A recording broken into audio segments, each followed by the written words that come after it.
time right now. There we go. All right. Hi, folks, everybody, and welcome to another episode of the Double A Podcast. I'm your host, Stephen Nagishi. Thank you for joining us once again. And looks like we got guys from the Profane Podcast. I apologize for the name calling there. I apologize. You're because okay. It looks like, we were trying to link so many places, but David's Facebook is giving me problems to go live. So I apologize there if it goes. Okay. So we might have to remove it because we've already maxed out in terms of the number of the media platform we can go live. I apologize there, Dave.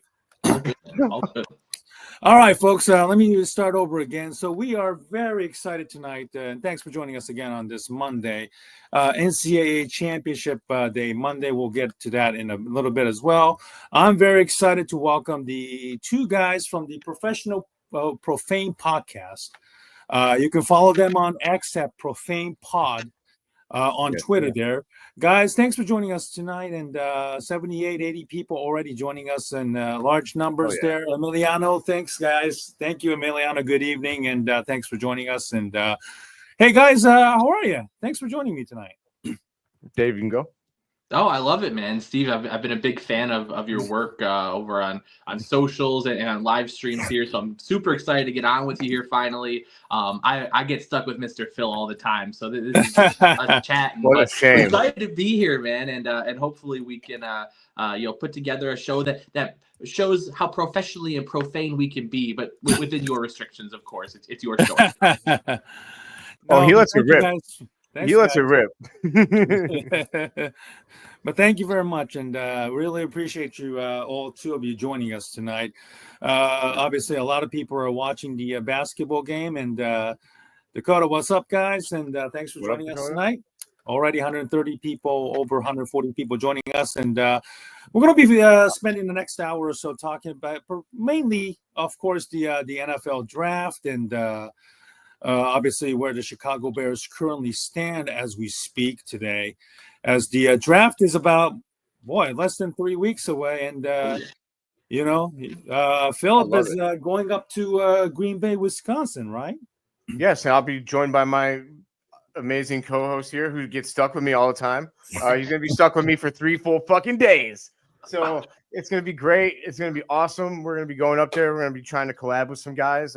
Might be meeting Rishab up there at some point. I think we're going to meet Dakota and also Boog.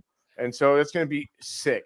It's going to be a lot of fun. We're going to show Green Bay who the real fan base is. Yeah, representing the Bears fans out there. I'm hoping you guys will do a great job out there. By the way, I know I've been invited to go up there, but obviously my work schedule is kind of iffy at this point because of the a shift change. So right now I probably might not be able to attend, but I would be down on maybe making an appearance with you guys at some point, maybe within the first day of the draft, or if you just need somebody to come in and kill a couple of couple of segments, maybe 20-30 minutes. Oh, segments. I know where you're going with that. You said okay. Yeah. Man, If you guys need anytime. anybody to fill the air, I'd be more than happy to join you guys. The 24, 25, and 26, I believe, is the draft this year up in Green Bay, Wisconsin. So let's get to the conversation, guys. Obviously, it's been with the less than 3 weeks to go in terms of the NFL draft right now. Phil, obviously a lot of the rumors are being thrown around right now with regards to the Bears and their 10th overall pick right now. We might have to kind of look at the new video that was released by the Chicago Bears, the 1920 Hallis Hall. They might give us a little bit of a scoop, obviously. Focused a lot on the Indianapolis Combine that was held in Indianapolis this year. Phil, after the Combine right now, where do you stand on the Bears at number 10? Do you trade up, trade down, or do you kind of stay there and just kind of hope for the best right now. This is tough. This is tough for me. It's tough for me to answer because like every bone in my body wants Ashton Genty. I think he's the ultimate win now player. I think I said it on our podcast last time we were together. 152 forced missed tackles in his last season. It's incredible. With that being said, so like I'm glad I'm not a GM, right? I'm glad I'm not the Bears GM because I'd probably trade up for him. I don't think we should do that. Okay, I think that Ryan Poles should be smart. And he should probably trade down unless one of these blue chip prospects slides to us. I just don't think that's going to happen. I see some Omarion Hampton at 10. No, man. I've seen that, yes. Don't think we should do Please that. stop. No. Yes. I mean, that's I wouldn't that's do that. fine. No. If you want to take him, that's fine, but trade down to do it. Yeah, I wouldn't take running back at 10 unless it's Genty. I think Omarion Hampton, I think, is the second best running back in this class. So I understand that the temptation is to go for a running back if you miss out on Genty, which I'm kind of at this point. I think a lot of the Bears fans also are kind of prepared for the worst case scenario where it's that Genty might go to the Raiders at number 6. You know, obviously Pete Carroll is back in the NFL. He already acquired, Geno Smith as a quarterback. So that basically rules out a quarterback, even if somebody was there. God forbid, Deion Sanders at number 6. I don't think Pete has the stomach to, given his advanced age, would have the stomach, I should say, to, be patient in developing a young quarterback. That's why they made the trade for it. And I think Genty could be like, their, the Marshawn Lynch. They're trying to recreate that backfield back in the day when Pete and the Seahawks were, dominating the NFL back in the day. So I'm fully prepared, and I think the Bears fans should be fully prepared that they should miss out on Genty at number 6. I know there's been some crazy rumors that the Jets might be in play at number 7 as well if the Raiders, God forbid, pass on him. And then there's been some rumors. Rick Cimini, the ESPN reporter for the Jets, who's been a long time beat reporter, has kind of indicated that I think Breece Hall is going to be in a running back by committee with Braylon Allen, and I forgot the one other veteran there. So that kind of leaves, yeah. So I don't know if the Jets should take I understand, they already have a good running back in Breece Hall. I know he was, I like Breece Hall. Yeah. I think he is a very good running back, and I think he should be getting the bulk of the carry. I know they like Braylon Allen well enough that they drafted him, I think, 3rd or 4th. But, it's going to be very interesting how they handle that running back situation. And if, God forbid, Genty gets taken at number 7, somebody's going to be the odd man out. And I know there was somebody pointing it out that the Breece Hall might be available. And the scenario would be that maybe the Bears could be interested in Breece Hall. And, I know Chat Sports Harrison Graham, who I've had the pleasure of interviewing on my show a couple of times, even one not too long ago. David, let me start with you. If the Breece Hall was available, should the Bears even entertain any notion of Breece Hall, or would you be like, no, because his contract expires at the end of this upcoming season, and you're going to have to pay him if he performs? Yeah, I mean, to me, it does make sense to at least kick the tires. And I think the really deep running back class is a good reason to kick the tires, because teams are not going to be desperate for a running back. Teams are not going to feel like they have to overpay to get their guy, because there's 5, 6, maybe even 7 running backs that have starter potential in this draft class. So if you have that, I don't think many teams are going to be driving up the price on a trade for Breece Hall. I think that you could get him for a much cheaper price if the Jets really do decide they want to move on from him. So to me, you have to at least go out there and say, hey, what's it going to take, and try to even pull him back from there. But Breece Hall would be a really, really good addition for the Bears. I think he's good enough to make a huge difference in their offense. Fair enough. Fair enough. Phil, what do you think? Would you even go for should the Bears even get Breece Hall, even if its contract is expiring? I think it's worth checking out, but the having to pay him, I guess it depends on what you're giving up for him, right? Right. You know, if you're I giving think up what Harrison Graham and Chat Sports Bears Chat was saying, one proposal he threw it out there was, I think Bears 3rd round pick for Breece Hall and their 4th round pick. I think the number kind of that's not that bad, I guess. If you're going to get their 4th rounder too, that's not too bad. Right. I don't dislike it. I just think that there are good running backs in this class. Like, right. Why not go with the guy that you're going to have on a rookie deal for a long time versus, I mean, you're already paying DeAndre Swift. So, like, are you going to pay 2 running backs? You're going to trade him? I don't love it. Honestly, I would rather get a bruiser too. I mean, maybe correct me if I'm wrong, but like Breece Hall kind of, I mean, he's better than DeAndre Swift, but they're the same kind of running back though. I mean, they're both like speed guys, right? I mean, primarily fast finesse guys.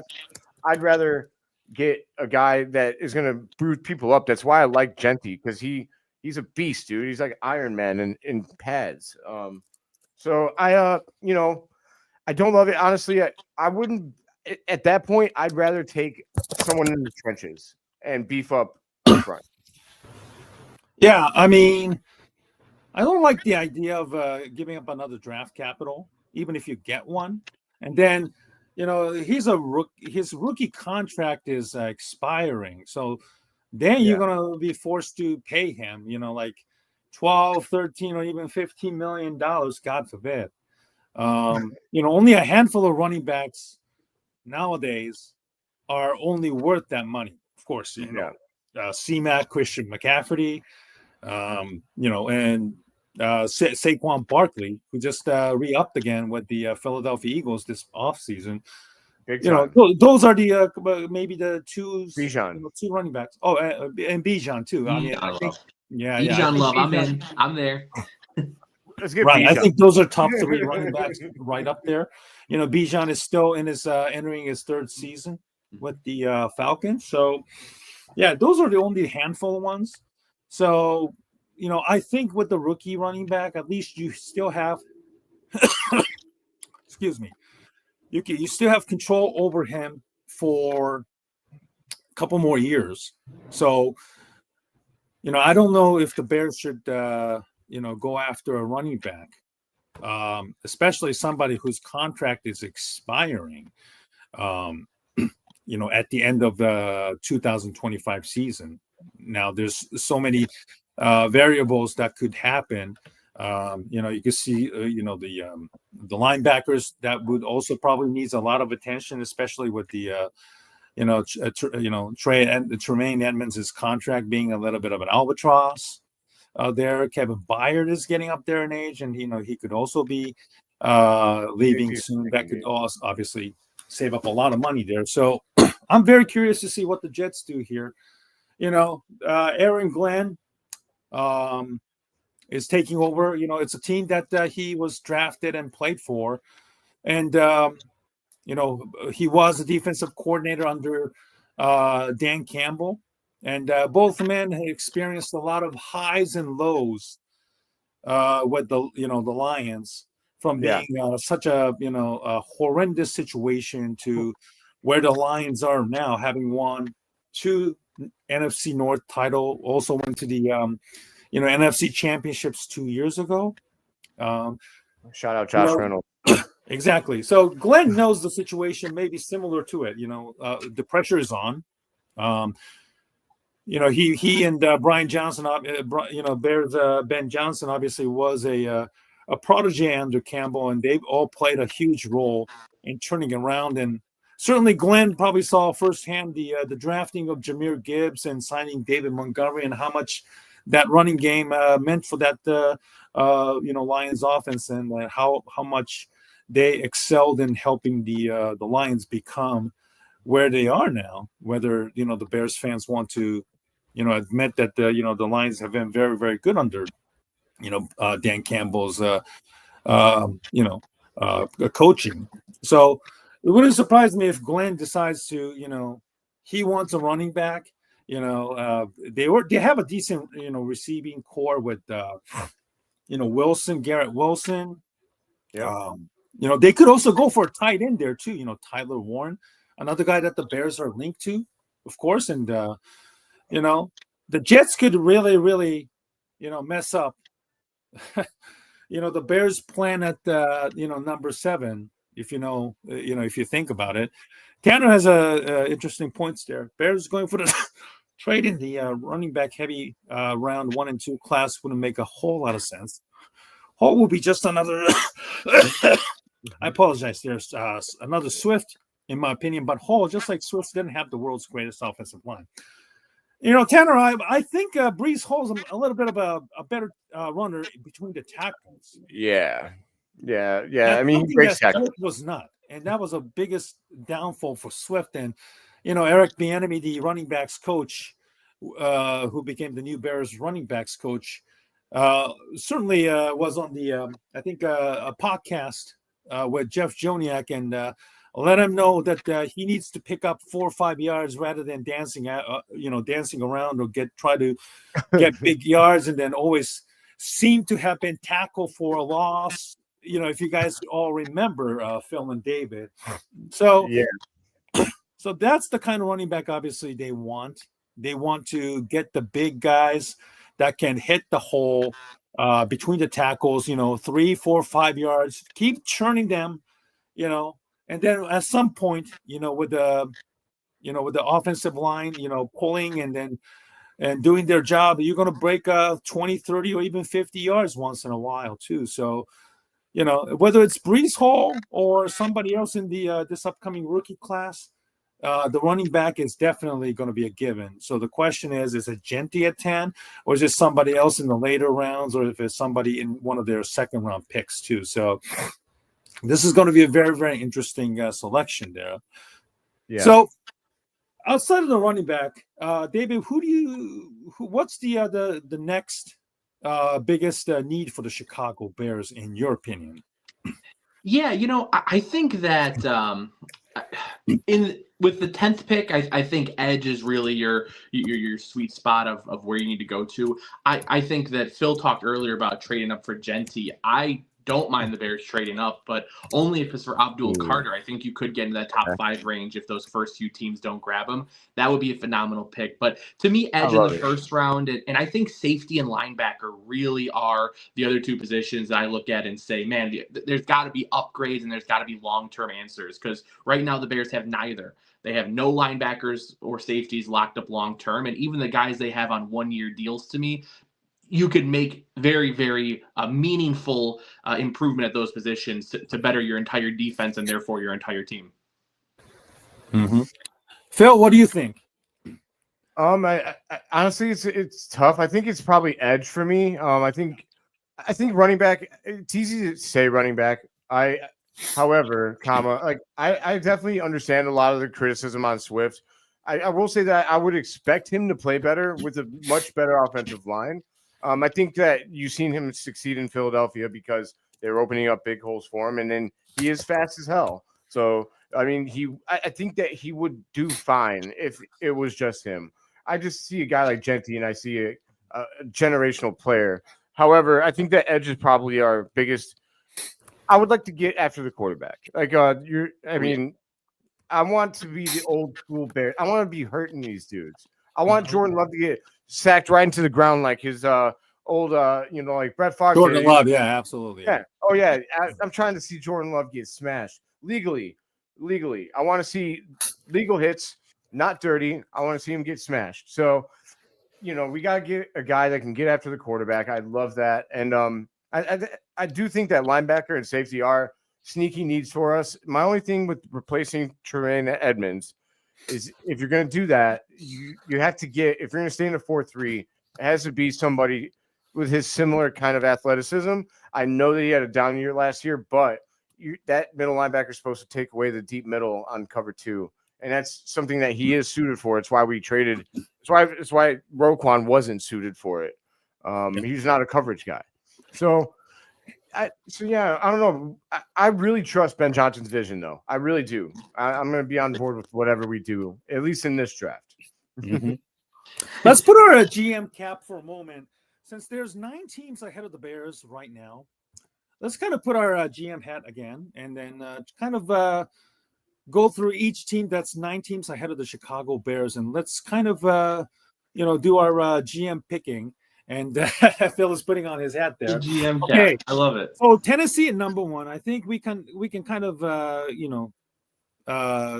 get by them rather easily. This is pretty much, I think, Cam Ward and nothing else. I don't think they're not taking any phone calls. I think this is pretty much Cam Ward. David, this is Cam Ward, right? It should be if Tennessee knows they're talking about. I don't know anybody who's higher on Cam Ward than I am. I think he's a future superstar, maybe even an MVP caliber guy. And I really haven't too many people talking about him like that. I love Cam Ward. Insane arm talent, slows the game down, manages the pocket really well. If you're Tennessee, I wouldn't take a call. I wouldn't consider another prospect. The second that you could put Cam Ward's name in, you go up there and you do it. Phil, you go Cam Ward, right? I do like Cam Ward. I gotta say, like I mean, I knew that Davey was the right guy to ask that question for, though, because I know how much he loves Cam Ward. And honestly, I think that Tennessee has to, right? Like, who are you gonna kick the can down the road with Will Levis? Will, I'm on my knees, Levis. I'm on my knees, Levis. I don't think that you could do that again. I'm never going to forget this, against the Bears in week 1. That was classic. I mean, the dude did I think we all remember that moment. Yeah. He did a full bit in the middle of the football field. So yes, you got to go with Cam Ward. Don't do Shedeur Sanders, Tennessee. Don't do that. No, I think they've already canceled the private workout with Shedeur. So that kind of fueled the speculation that it's Cam Ward at number 1. Solid. Now, speaking of Shedeur Sanders, number 2, Cleveland. This is a team that also needs a quarterback in a worst way possible. I know their owner, Jimmy Haslam, effectively slammed the door on, Deshaun Watson era. Obviously, he played a massive role in, acquiring him, and they finally came to their realization that they fucked it up, for the lack of better terms. But I love it. I know a lot of people are putting Travis Hunter, Abdul Carter's name is being thrown around there casually or not. Phil, let me ask you about Cleveland. Andrew Berry's a GM.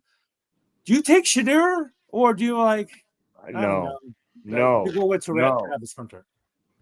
I think you take the best player available if you're Cleveland because you suck. You suck really bad. You're not in the position. You're not in a position to pass on whoever the best player is at that position. I think Travis Hunter is a great pick for Cleveland.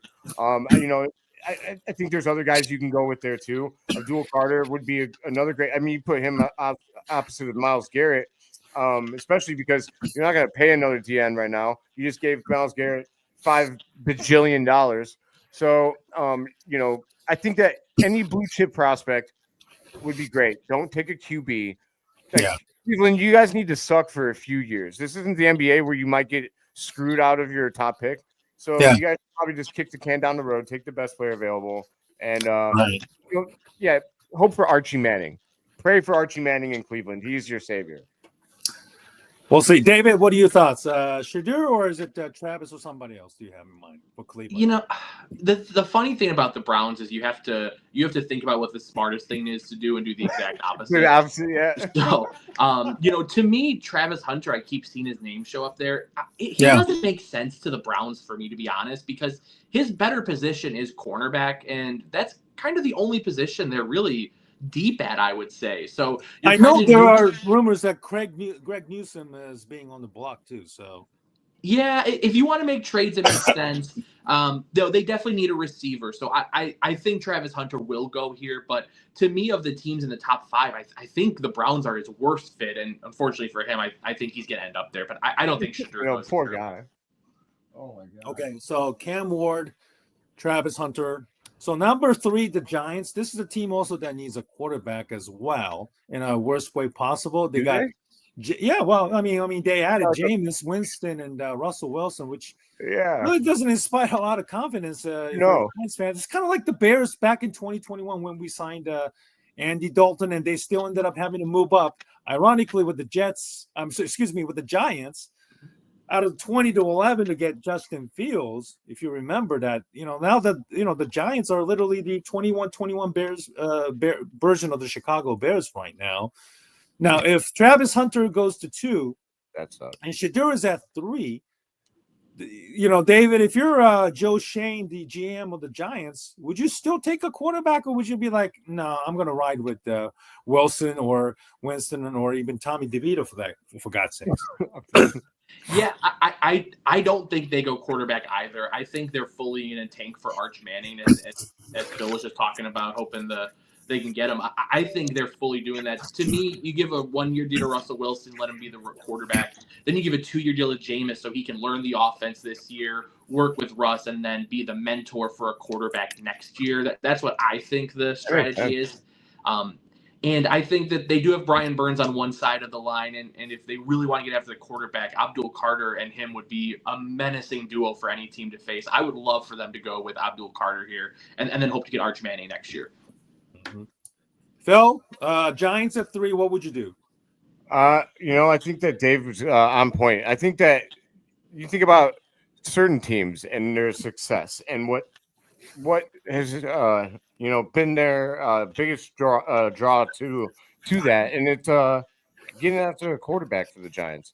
I remember the teams that beat Tom Brady, and they were killing him.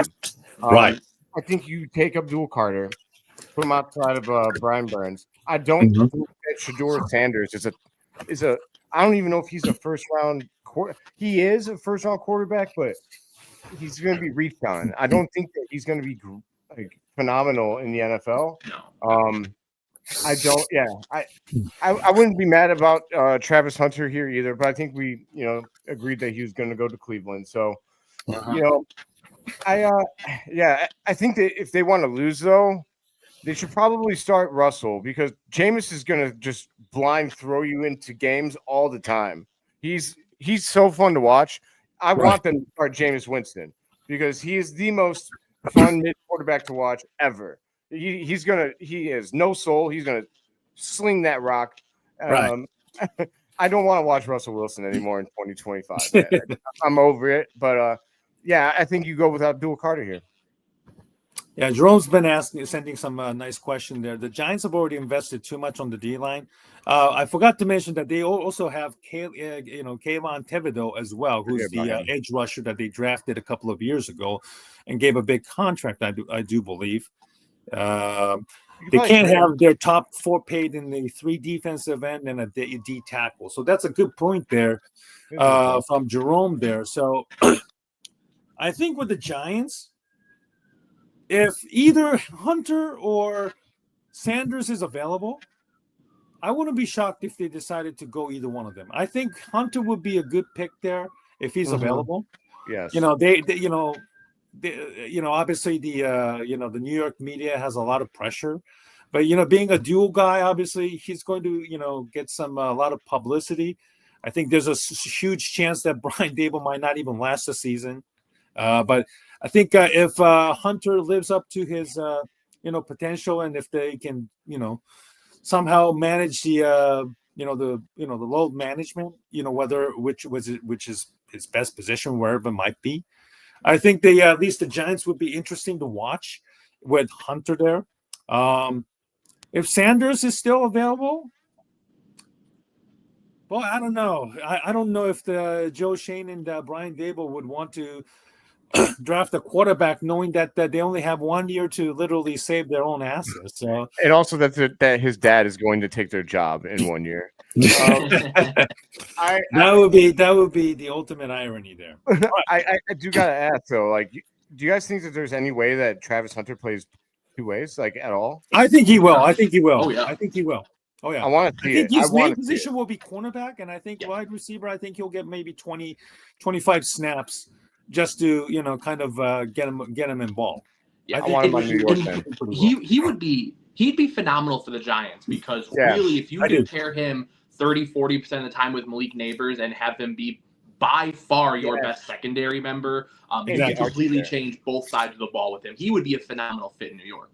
And Archie there with both of those guys. Oh man, that would be fun. That would be a fun team to watch. Yeah, at least Hunter will be a fun player to watch. Yes. Now moving on to New England, Jerome pointed out a little bit earlier. I think the opening for the Bears after the Giants pick, so that puts number 4 at New England. If they go QB, that leaves the door open to move up the Pats pick and get Carter. Okay, so there have been some chatters, of course, whether or not if the Bears, if Abdul Carter is still available at number 4. The Bears could move up, and obviously they're going to have to probably give up one of their second round picks, 39 or 41, maybe probably 39 because it's earlier. If Abdul Carter is available, guys, even with that stress fracture in his leg, would you move up? David, let me start with you.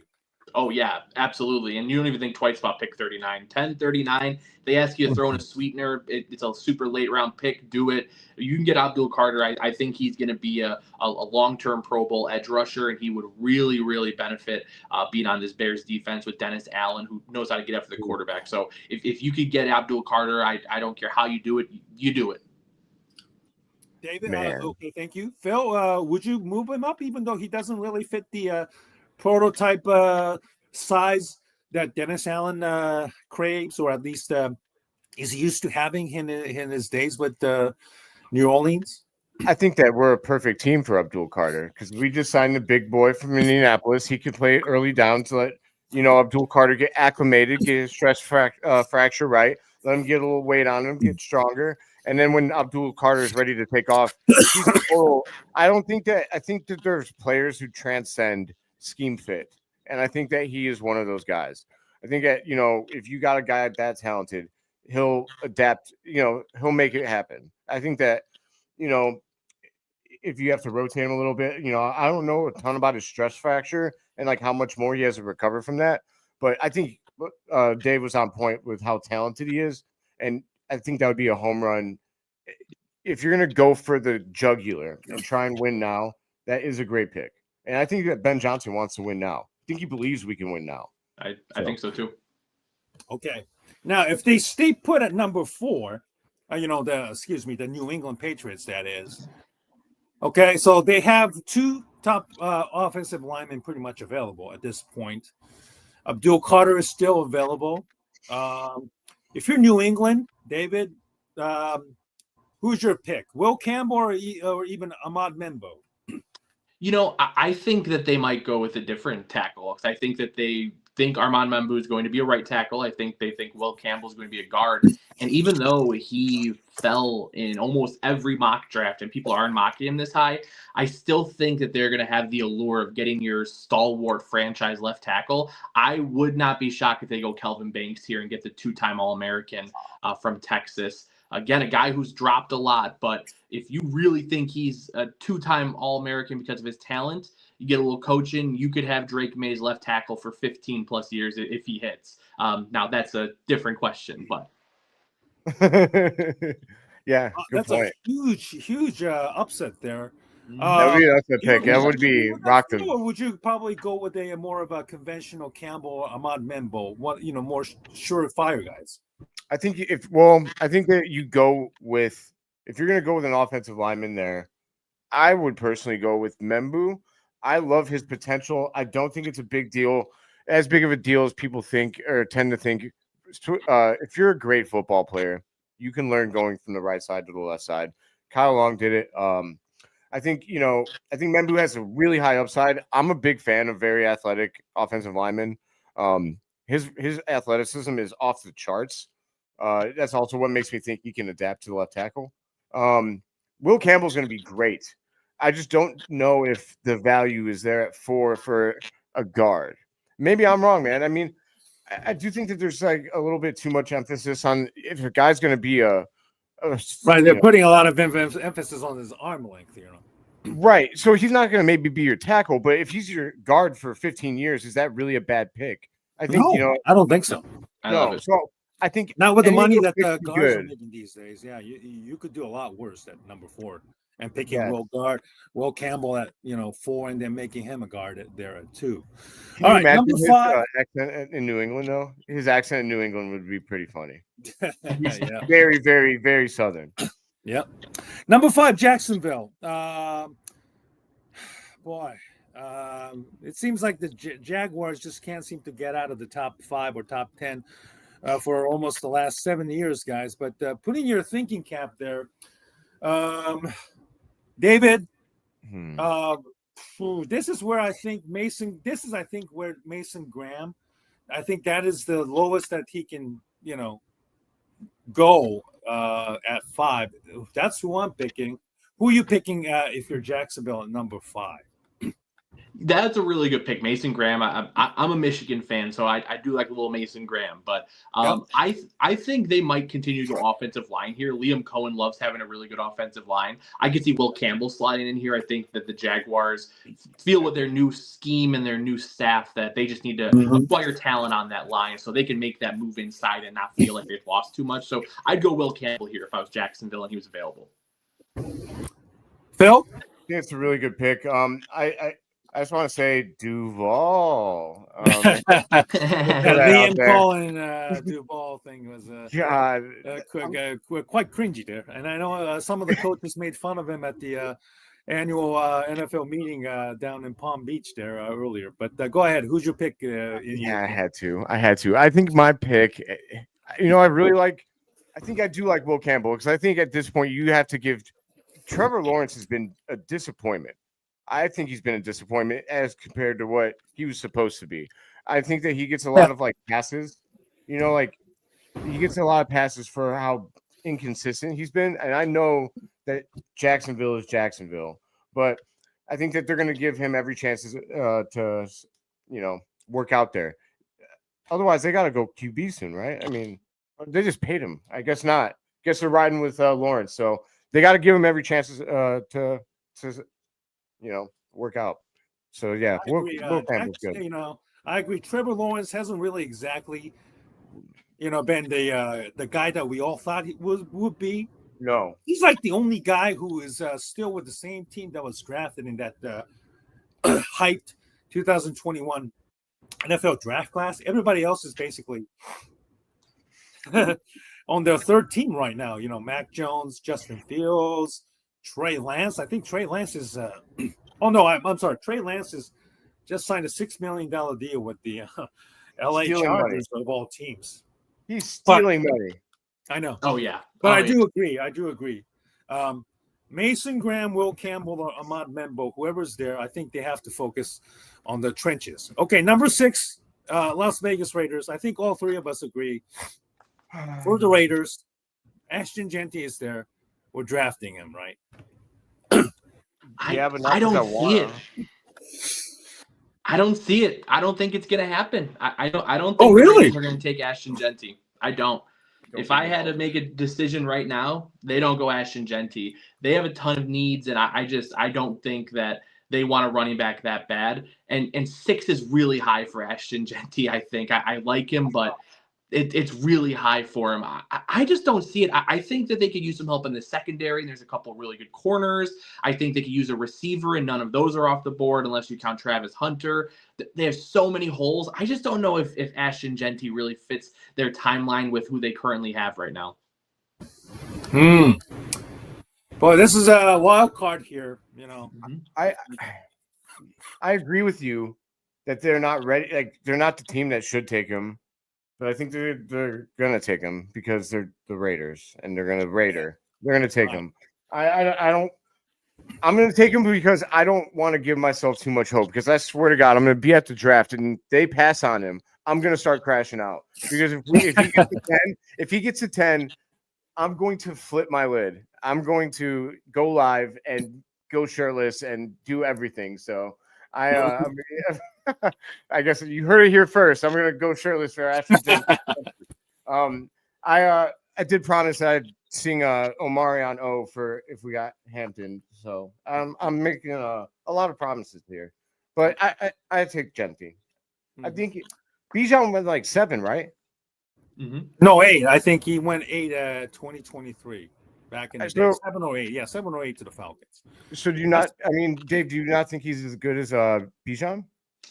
You know, I think he's a better pure runner than Bijan. He's good in the passing game, but to me, recently the guys that get drafted this high are really true weapons. I mean, they are just guys who are going to not only they have the ability to get you 1,000 yards receiving and rushing. You look at Jahmyr Gibbs, you look at Bijan Robinson. You know, even before that, any of these guys are going top 10, top 12. Are true weapons. Ashton Genty, I think, is a real big power horse. And people aren't talking enough about how many carries he had the last 2 years. I think a lot of teams are going to be worried about that because that's a lot of mileage on his legs. And him down to 10? You're trying to push him down to 10. I see what you're doing. You know, I go back and forth on Genty to the Bears myself, but I just don't think 6 is the spot for him personally. I think it's really high. I love it personally. Please. All right, number 7, the Jets. Okay, so I'm gonna say if Ahmad Mimbo or even Will Campbell, God forbid, is still there, I think you're gonna have to draft an offensive line. You know, because they lost Morgan Moses to the New England Patriots. Tyron Smith is still a free agent. They need to find a way to bolster that offensive line there. You know, that's what caused the downfall of Justin Fields with the Chicago Bears because there weren't much of a protection. I understand that Justin's escapability was exciting and everything, but when it comes to passing, the Bears' offensive line was just a complete disaster. And hopefully the Jets, having seen Justin up close, they will learn they've learned from that mistake that the Bears did not. And, and then it took several more years for the Bears to finally fix their offensive line there. Phil, Jets at 7, it's offensive line or pretty much bust at this point, right? I think you're right. I think you really got to put everything around Justin to try and help him, do well, because clearly he's not going to just like elevate everybody. Right. He can get away, but then he's going to also fumble the ball. Like we've seen it. We've seen him turn the ball over. Unfortunately, yeah. I love Justin. I still hope he does well. Like I want him to be a star. I think he has the talent to. I would love to see a team actually play to his strengths, because so far everyone, making him a pocket passer. Why? He's not. I don't think like make him Lamar Jackson. Run him 10 times a game at least. Like I don't know if it's gonna work, but Aaron Glenn's seen that live in in color. Justin, right? He was a Lions D coordinator for 3 years when Justin was a quarterback. And Justin had his best games against the Lions. Exactly. Yeah, absolutely. David, who are you picking for the Jets at 7 here? Yeah, I agree, and I really like Membu in particular here. All the other needs that they have are kind of positions that are in either premier position. They need everything, to be honest, but the spots where they have really, really glaring weak spots really don't have players who should be picked top 10 in this specific class. The safety, tight end, wide receiver, places like that. So Armand Membu makes a lot of sense. You gotta get somebody athletic there that can run around and protect for Fields as he passes up open receivers to run to one side of the field and then back to the other and then back. Oh my God.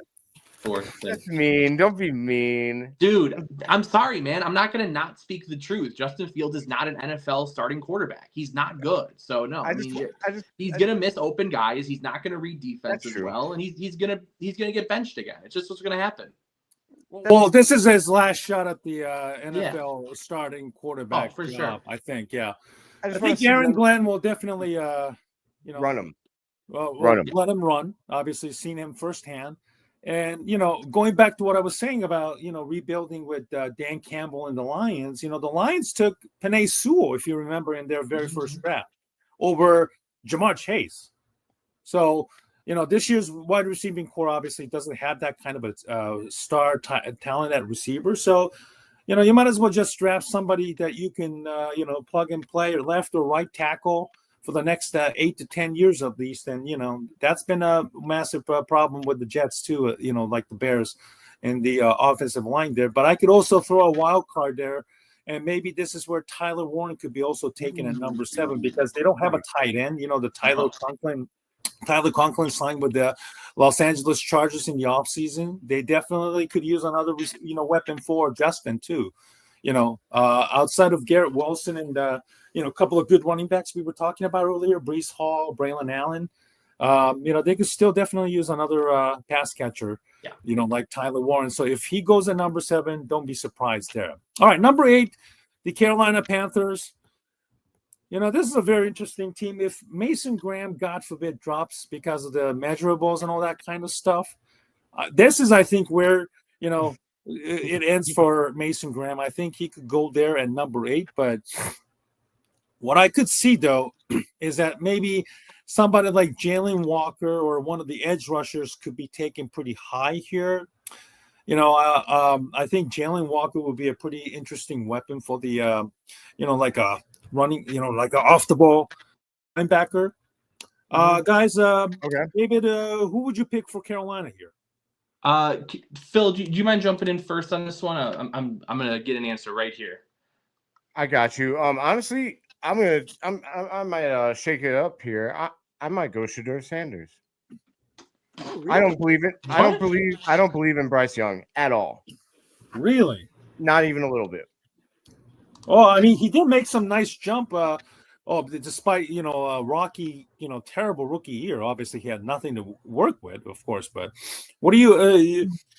So you're thinking that they would actually draft Shedeur, or maybe somebody that wants to move up to draft Shedeur to, I don't know, kind of like swap a pick or something like that, or just basically straight up Carolina picking?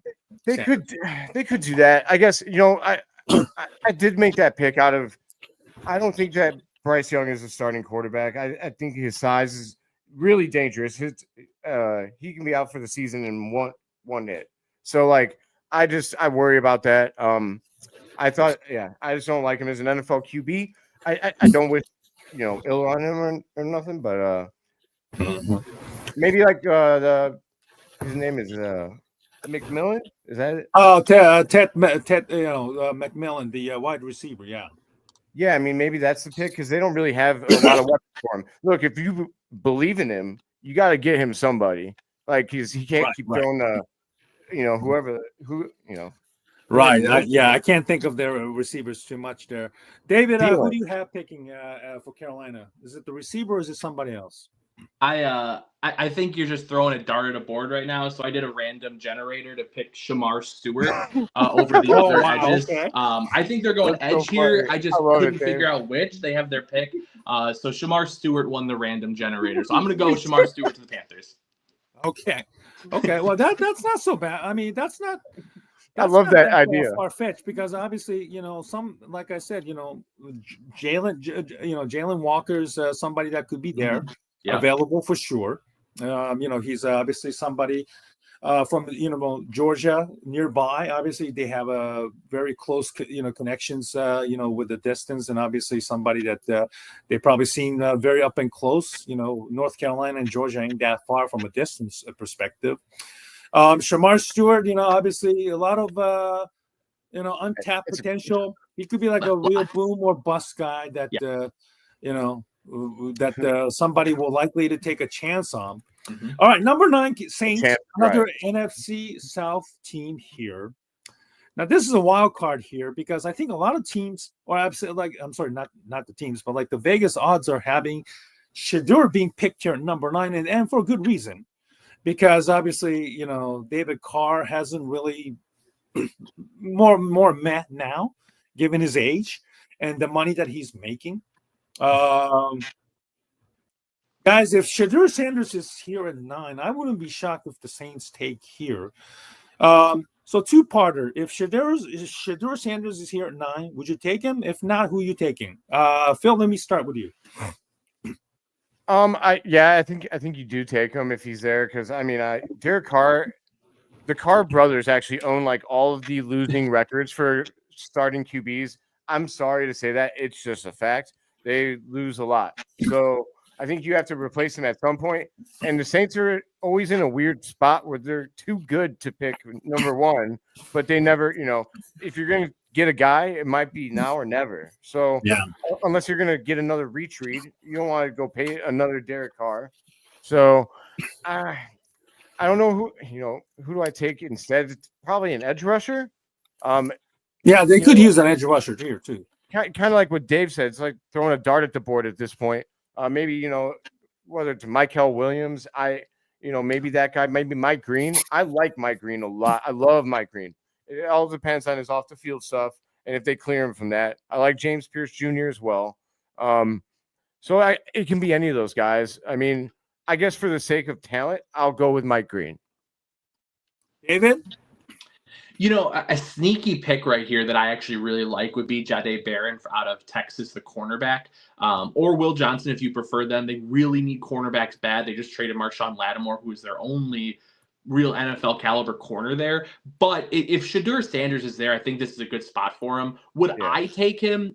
I wouldn't take Shedeur Sanders in most areas of the draft personally, but somebody's going to take him high. This is a good spot for him. He can sit behind Carr for a year, and then they can use Chris Olave and some of those other younger players they have to build a nice core for him. But a corner would not be a surprising move here for me at all. Okay, now we get to the Bears at 10. Woo! All right, so we kind of threw a lot of names in the first 9 right now. All right, so Tyler Warren is there at 10. Let's just say for the record, Tyler Warren is there at 10, and that's probably the only guy that obviously a lot of the player that Bears are linked to. I would assume that top offensive linemen Campbell and Membu are gone at this point. So is Genty, unfortunately.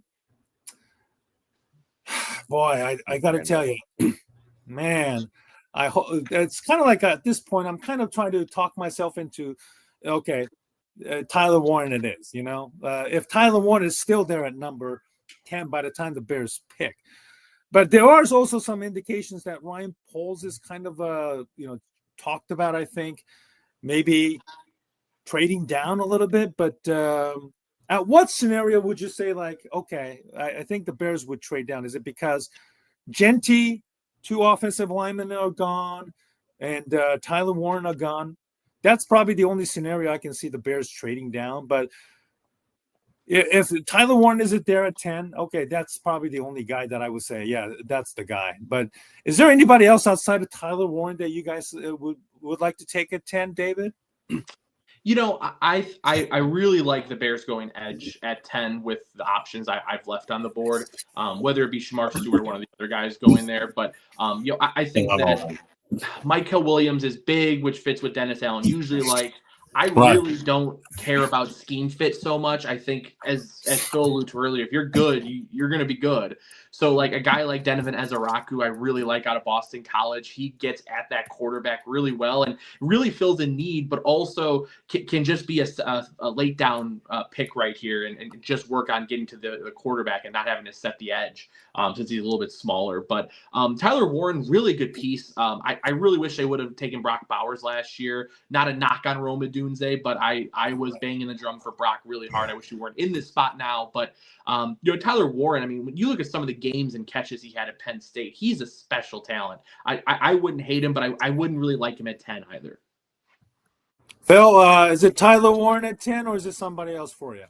So let me clarify. Has Mason Graham come off the board yet? Oh, sorry.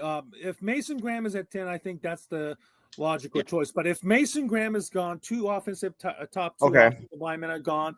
Ashton Genty is gone. So it's Tyler Warren and then a whole bunch of others at this point. I see. I will fight back against that a little bit because I think that Mike Green is really good. I think his speed and power is really good.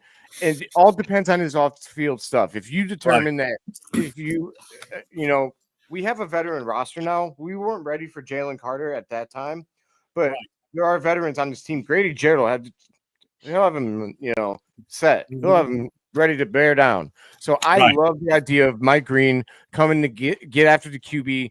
Chicago would love that dude. He's nasty. That being said, Tyler Warren would also make a lot of sense. I think I don't get too much into the weeds of there being another tight end on this team. Because to me, if you take him, Ben Johnson has a vision for him. There's plenty of ways to utilize two tight ends in a formation. I was a huge fan of Brock Bowers to the Bears last year. I still think Roman Dunze is going to be a star. But, yeah, I mean, Bear Goggles on had my article on there saying we should have taken Brock Bowers. So I like the vision with Tyler Warren, but I don't think that Tyler Warren is Brock Bowers. Let me put it that way. No. Nobody's Brock Bowers. That's why I also hate him. He's so good. So I'm good at this pick with either Tyler Warren or Mike Green for me personally. Right. The plus side for Dennis Allen is that, I think when he was with Denver, they drafted Von Miller, who obviously more of an outside linebacker, but also was one hell of a pass rusher. And then when he was with the Raiders back in 2014 as his head coach, that was the year they drafted Khalil Mack. We all know Khalil Mack wasn't exactly like the massive guy. He was like 6'4", 250, 255-ish. So that's where I think, Mike Green comp would come into. I think size-wise, Green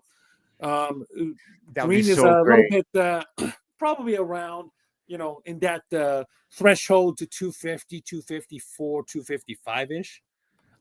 Very curious to see, how the Bears defensive brass view somebody like, Mike Green or even James Pierce, two guys who is immensely talented but has some, attitude problems. And then, like you said, Phil, the off the field issue, that is a significant one. It is. That, a lot of people would have to kind of like use an FBI type of personnel to really, really do some serious digging. Charles Tillman, where you at? No, hey. That's like, it's like what we've seen on the, the movie Draft Day, Bo Callahan and $100 and just, to test it, to see what happened with $100 and shit like that. So it's going to be pretty funny there. But I will say, Dave, I like your pick too. I'm going to butcher his last name if I try and say it, but my Ezaraku? Ezaraku, I believe, yes. Perfect. My dad likes him a lot. He's been pumping him up to me. So he's got a great length though. That's the good part. I do like great length. Size matters for Ben Johnson. And so is Dennis Allen. That's the guy that they usually want, probably like 35-inch armish. And I think the one reason I think Deo Odiengbo was signed was because of the length and size as well. Yes.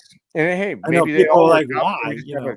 That's Dennis Allen's special right there too. So I can't wait to see Dennis Allen's defense. It's going to be so much fun. I'm with you. Exactly there. So let's kill some couple of segments.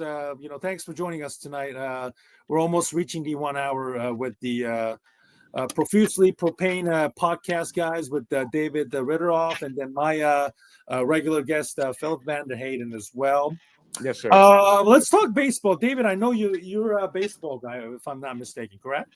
Oh, I sure am. I got my Swanson jersey right there. Yeah, no, a big baseball guy, I would say. Okay. Let's talk about the Cubs since you have the Swanson jersey out there. I'm a big Cubs fan, but yesterday they blew another lead the week before against the Arizona. It's the same ordeal. 4-run lead they blew because of the bullpen. Instead of a 9-3, they got off to a rocky start in Japan, but they kind of bounced back here in the stateside nicely. By the way, they won the first of the against the Texas Rangers 3-game tonight, 7-0 over the Rangers, who has the best record coming into the game here in the American League. David, how concerned are you with the bullpen and the job that Jed has seemed to have done the last couple of years? Because I'm going to be honest with you, no matter what happens this year, unless the Cubs, let's just say miraculously get to the World Series over the Dodgers, I'm out on Jed Hoyer because I just don't think that Jed's philosophy doesn't really seem to mesh well. And I understand that people are always going to complain about Tom Ricketts as long as he owns the team. But I just feel that Jed's ceiling as a baseball man is like the farm director for a small to mid-sized team, and he's kind of overmatched. And I think the acquisition of Ryan Pressly seems to have done nothing for me or the bullpen itself. Where do you stand on this current Cubs team and the Jed Hoyer situation moving forward? Yeah, I think you're spot on. I think Jed Hoyer would really, really thrive for a small market team. If Jed Hoyer went to the Rockies, I think they'd be a team that could at least finish fourth in the NL West every so often. But in Chicago, he just doesn't do enough. I think that this year's roster build is really just nonsensical. You're going to trade away three young players for Kyle Tucker. And then you're going to leave holes in the bullpen. You're going to have Ben Brown as your number 5 starter. You're going to bank on some of these young guys making gigantic leaps forward. I mean, if you're going to just sit there and let these guys develop and statistics be damned, I guess you could say. You look at PCA's batting about 160 right now. If you were going to do that, why did you get Kyle Tucker? It doesn't make any sense to me. So just the wishy-washy flip-flopping of what they're doing doesn't make sense to me. They want to put money into the bullpen, but they kind of pigeonhole themselves into having to get a Ryan Pressly, who wasn't very good last year and is even worse this year. It doesn't make sense. I'm not going to let that take away from the good vibes. The team looks really good right now. Kyle Tucker is a ton of fun. He's the NL Player of the Week for a reason, but I just can't keep thinking long-term. It just doesn't make sense. None of it clicks for me. No, I totally agree. I think even if they win the NL Central, and then what? Yeah. That's a different question that a lot of Cubs fans are. They're going to be excited about winning. Yeah, sure, but then when come playoff time, then what happens? Right? You're going to have a bullpen that's going to give up a lot of runs. Unfortunately, cannot save a run for themselves. Maybe a hitting can also be a hit or miss at times too, because the clutch hitting has always been a massive problem there too. And then you're going to go up against the difficult teams, the Mets or Phillies coming out of the East, whether it's the division champs or somebody else is going to have to finish second in that division too. So that's going to be a tough out for them as well. So, I understand. I don't want to be negative, Nancy, but the team that they have, hopefully they can withstand. Is built to last. But I cannot help but think that Kyle Tucker is going to get super expensive the more he hits, and then the Cubs ownership just probably doesn't have the balls to pay Kyle Tucker. Just like Toronto did with Vladimir Guerrero, 14-year, $500 million. I know people would be like, that they overpay for Guerrero, but hey, at least Toronto made a concerted effort, and they made that effort to keep Guerrero, whether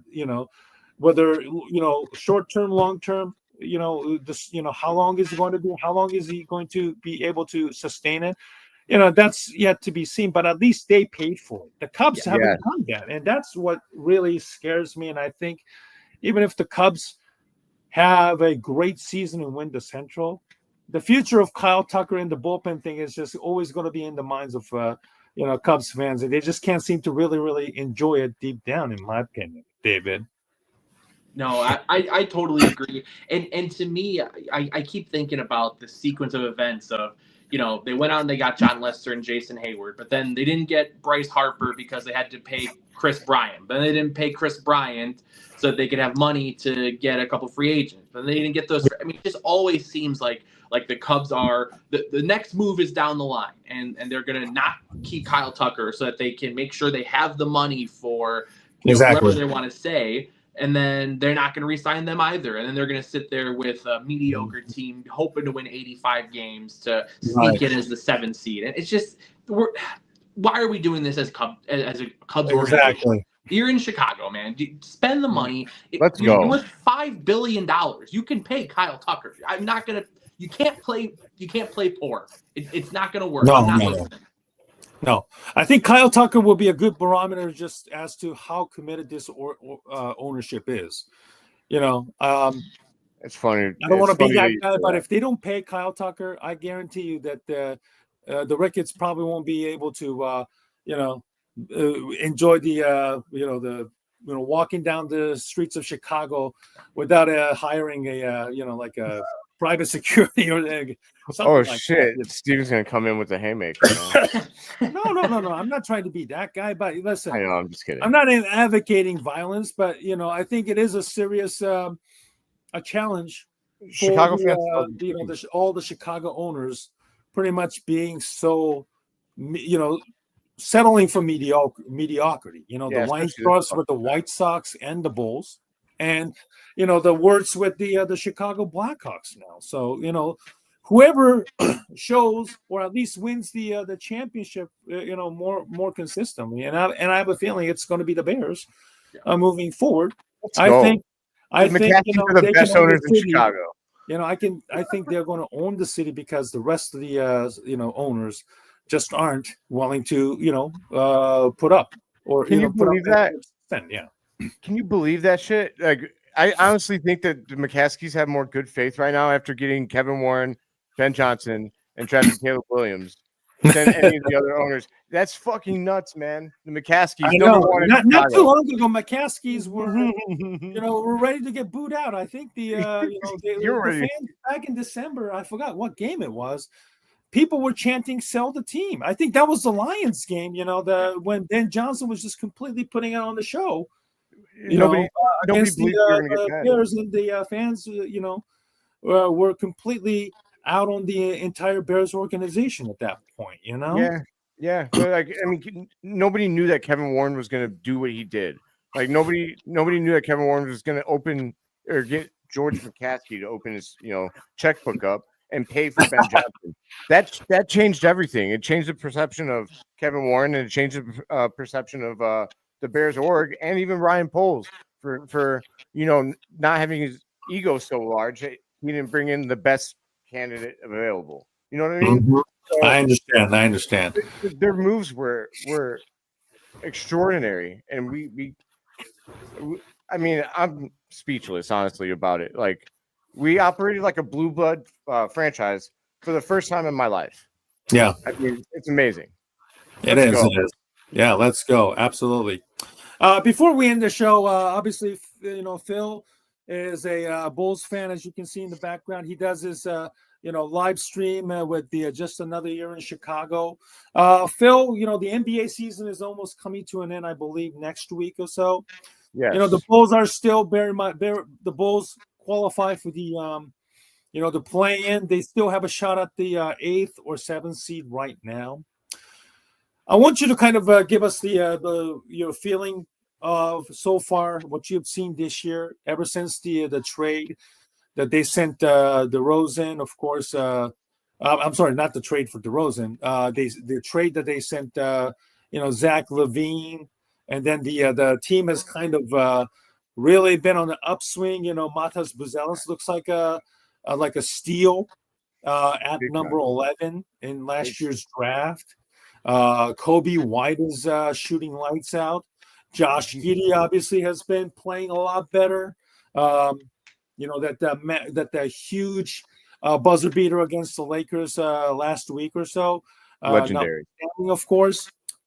Where are you on this current Bulls team? And David can also chime in as well. But let's start with Phil. Where are you on this current Bulls team? And, obviously, they're going to be they're going to face some tough teams in the playoffs, no matter where they finish. But current Bulls, and then what you're looking forward to this upcoming off season. So as far as the current products, we can't criticize people for all the bad things that they do, and then if they do stuff that's good, We ignore it. So we have to give some love to AK because his moves this year did cook. Like his first project with DeMar and Vooch and Levine, it was a failure. It failed. However, he pivoted from that, got Josh Giddey for Alex Caruso, which everybody killed that move at the time. Killed it. Yeah. And look, it was a good move for OKC because they had ball handlers, but we fleeced them from a talent perspective. It's not even close. Josh Giddey almost had a quadruple double. We're in a great spot as a Bulls fan, and we'll not give the credit to Jerry Reinsdorf. We're not going to do that because he won't pay the luxury tax. But we will give credit to AK because he did make the move for Josh Giddey, and then the Zach LaVine trade. He's seen the vision, man. He got his own first round pick back, which actually looks brilliant now because we might have lost it based on how much we're winning. So like the guys we brought in are doing well. They're great basketball players, and everything's going right for Chicago. I really think we're gonna win the play-in. I think we're probably gonna lose in the first. We're gonna lose in the first round, but this offseason, the order of business is to move Vucevic and bring in another young center. Whether or not you can draft that guy, it remains to be seen. Remains to be seen. Yes. Yes. You might be able to get a guy like Bol or a guy like Mark Williams.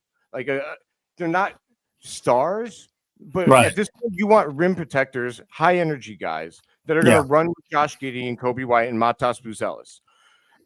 The dream for some people is Zion. I don't think that if you're going to try and get Zion Williamson, you got to wait for him in free agency. You can't give up the farm for him because you don't know what he's going to be. I'd rather give up contracts. That's fine, but not a bunch of first round picks.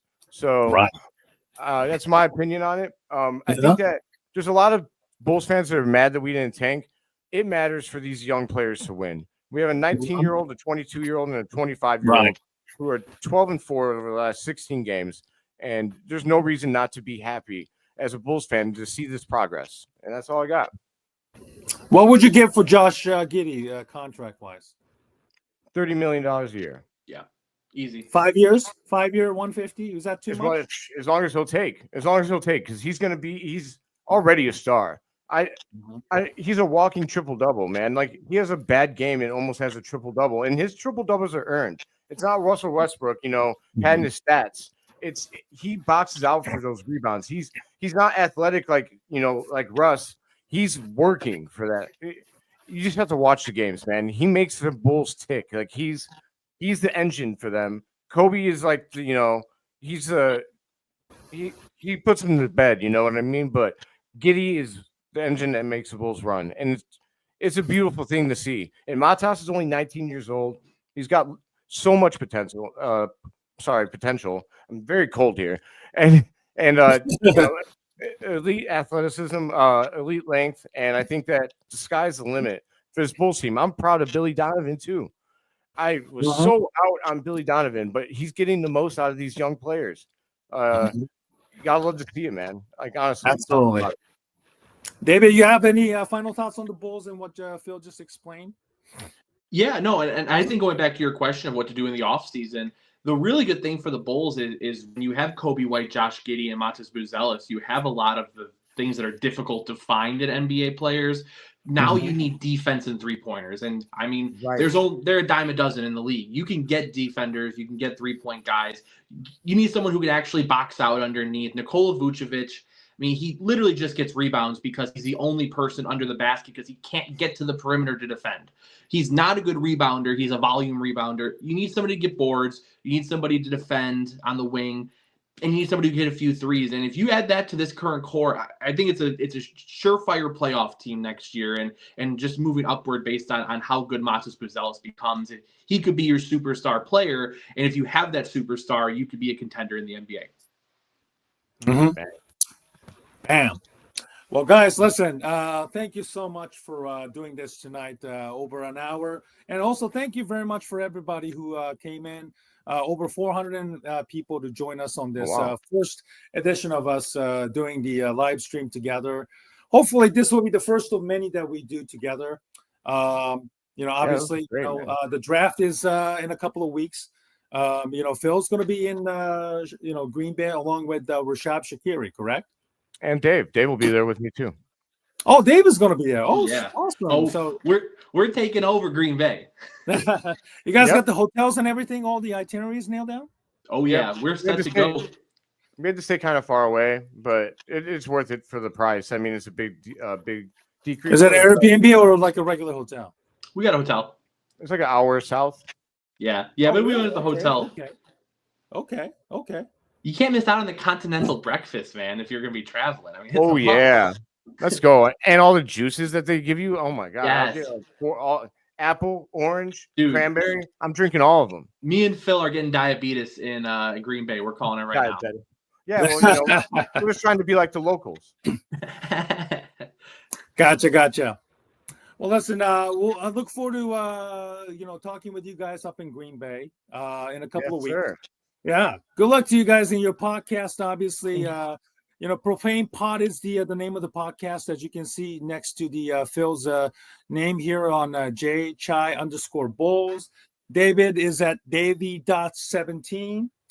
Guys, thank you very much for joining me tonight. Look forward to doing this again, hopefully in a couple of weeks when you guys are up in Green Bay. And then I'll reach out to you guys and let's do another edition while up in Green Bay. And even afterwards, we talk about the Bears draft and everything. So good luck to you in your podcast. And thank you very much for joining me tonight. And have a wonderful week. And look forward to doing this again very, very soon. Take care, guys. Wonderful. Thank you, guys. Have a good night. Bear down. Bear down. And we'll see you next time on the Double A Team Podcast Live Stream Edition. Good night, everybody.